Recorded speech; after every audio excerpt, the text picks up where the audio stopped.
նոր մատակարարումների առումով մենք այո հիմա ունենք իրավիճակ, որում մենք ստիպված ենք неоднократно в истории ինչպես պատմության մեջ բազմիցս կռվել ամբողջ Եվրոպայի դեմ, որը հերթական անգամ նացիստական կարգախոսների ներքո Զելենսկու ռեժիմն առաջ մղելով կռվում է մեր դեմ։ Գործնականում բոլոր եվրոպական երկրները եւ զենք, ինչպես հասկանում եք այս իրավիճակում, на Украину, որը очень много. հասնում է Ուկրաինա շատ է, ժամանակակից զենք է եւ այդ զենքը մեր պատասխանն է պահանջում եւ մեր հայ բարեկամները համոզված են մեզ հասկանում են, որ նման իրավիճակներում մենք չենք կարող մեր բոլոր պարտավորությունները ժամկետում կատարել, բայց անգամ այդ իրավիճակում Систем законтрактовано. բոլոր հայ գործընկերների հետ պայմանագրերով նախատեսված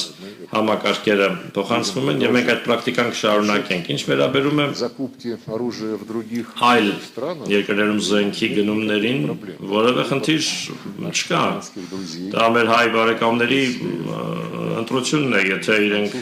ցանկանում են ունենալ ֆրանսիական բազա дополнительных поставок. լրացուցիչ մատակարարումների համար, խնդրեմ, եթե որևէ այլ երկրի, խնդրեմ, մենք որևէ բան չենք պարտադրելու, բայց իհարկե, երբ դաշնակիցը հիմնվում է Страны, как Франция, Ֆրանսիայի նման երկրից